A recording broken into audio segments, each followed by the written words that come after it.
एक टाइम हुआ करता था बॉलीवुड में जब हिट फिल्मों का नाम आता था तो उसमें पहली बारी आती थी अक्षय कुमार की, एक ऐसा एक्टर जो कि साल की 10 से 15 फिल्में लेकर आता था और वो पूरी लिस्ट की जाती थी हिट की कैटेगरी में। लेकिन जैसे जैसे टाइम बदला, जैसे जैसे समय बदला, लोगों की जो ओपिनियन है वो भी बदलती गई और लोगों की सोच भी बदलती गई। अब उसके बाद में अक्षय कुमार की फिल्में भी आने लगी, लेकिन लोगों की जो रुचि थी वो बदल चुकी थी, क्योंकि इन्हें लगातार देखने के बाद में लोग भी बोर हो चुके थे।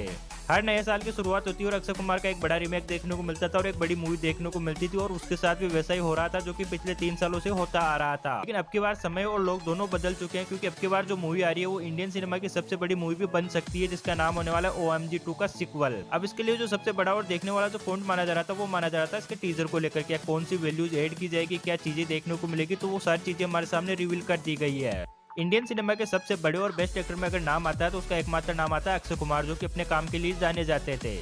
अब चाहे ये कैसा भी काम करो, लेकिन लोगों के दिलों पर ये राज करना सीख चुके थे और लगातार इनकी जो फिल्में आती थी वो सिनेमाघरों के तमाम बड़े रिकॉर्ड तोड़ती थी। और एक दौर भी चला था इनका जहाँ पर कंप्लीटली इनकी 10 फिल्में आई तो 10 की 10 ही हिट जाएगी और 5 OTT पर आती थी, जो कि वो भी सुपर हिट की कैटेगरी में जाती थी। लेकिन वो कहते हैं कि जब भी किसी के साथ हम एक लंबा समय बिताते हैं तो उसके बाद में कहीं ना कहीं रूबरू होने की जो चीजें होती है वो गायब होने लगती है। और ऐसा ही अक्षय कुमार के फैंस के साथ होना लग गया, क्योंकि लगातार उन्होंने अक्षय कुमार को इतना देखा कि वो खुद भी बोर हो चुके थे। लेकिन जैसे जैसे फ्लॉप की लिस्ट आई वैसे वैसे एक मूवी का नाम निकल कर आ रहा था, जिसका नाम था OMG 2, जो कि पहले क्लियर नहीं हो पा रहा था कि ये मूवी आएगी या नहीं आएगी। फिर होना क्या था कि साल 2023 की शुरुआत होती है और उसके बाद में इसके छोटे मोटे पोस्टर निकलना हमारे सामने शुरू होते हैं। अगर इस मूवी की बात की जाए तो ये 2012 में रिलीज की गई थी। 2012 में रिलीज हुई OMG का जो बजट था ना वो 75 करोड़ रुपए था, और जो इंडिया से मूवी ने जो कमाई की थी वो 190 करोड़ रुपए के आसपास की थी, और इंडियन सिनेमा की सबसे बड़ी सक्सेसफुल मूवी मानी गई थी उस समय की। उस मूवी को देखने के बाद में लोगों की जो ओपिनियन थी ना वो कम्प्लीटली बदल चुकी थी। एक सच्चे प्रेमी और भगवान की कहानी को दिखाया गया था, जहाँ पर अपने हक के लिए कोई भी खड़ा हो सकता है।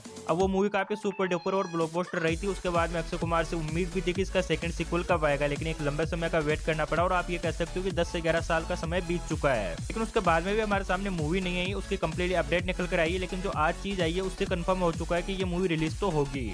मूवी का जो टीजर रखा गया था फाइनल वो 11 जुलाई के आसपास रखा गया था कि 11 जुलाई को उसका टीजर रिलीज किया जाएगा, और मूवी की जो रिलीज डेट है वो भी 11 अगस्त ही है। अब जैसे ही 11 अगस्त का नाम निकल कर आता है तो उस दिन एक बड़ी मूवी भी रिलीज हो रही है, जिसका नाम होने वाला है गदर 2। और दोनों ही फिल्मों की जो ऑडियंस है ना वो अपनी अपनी जगह सही है, क्योंकि एक ही ऑडियंस तो वो है जो कि इंडियन सिनेमा की सबसे बड़ी और महंगी मूवी रही थी। अब दोनों ही फिल्मों की जो ऑडियंस है ना वो अपनी अपनी जगह सही है, क्योंकि इंडियन सिनेमा की सबसे बड़ी सक्सेसफुल मूवी रही है गदर, तो उसकी ऑडियंस तो अपनी जगह सही है, और यहाँ पर OMG की जो ऑडियंस है वो भी अपनी जगह सही है। लेकिन एक तरीके से ये कह सकते हो कि गदर के सामने इस मूवी का चलना मुश्किल हो जाएगा, क्योंकि गदर ऑलरेडी से इंडियन सिनेमा की सबसे बड़ी और सक्सेसफुल मूवी भी रह चुकी है। और अक्षय कुमार की बात की जाए तो OMG के साथ वो एक बार फिर से बड़ी स्क्रीन पर कमबैक करने के लिए उतरेंगे। अब कैसा उनका रिजल्ट रहेगा, कैसी वैल्यूज ऐड की जाएगी, तो वो तो मूवी में देखने के बाद में पता चलेगा, क्योंकि टीजर से वो चीजें क्लियर नहीं हो पाती है।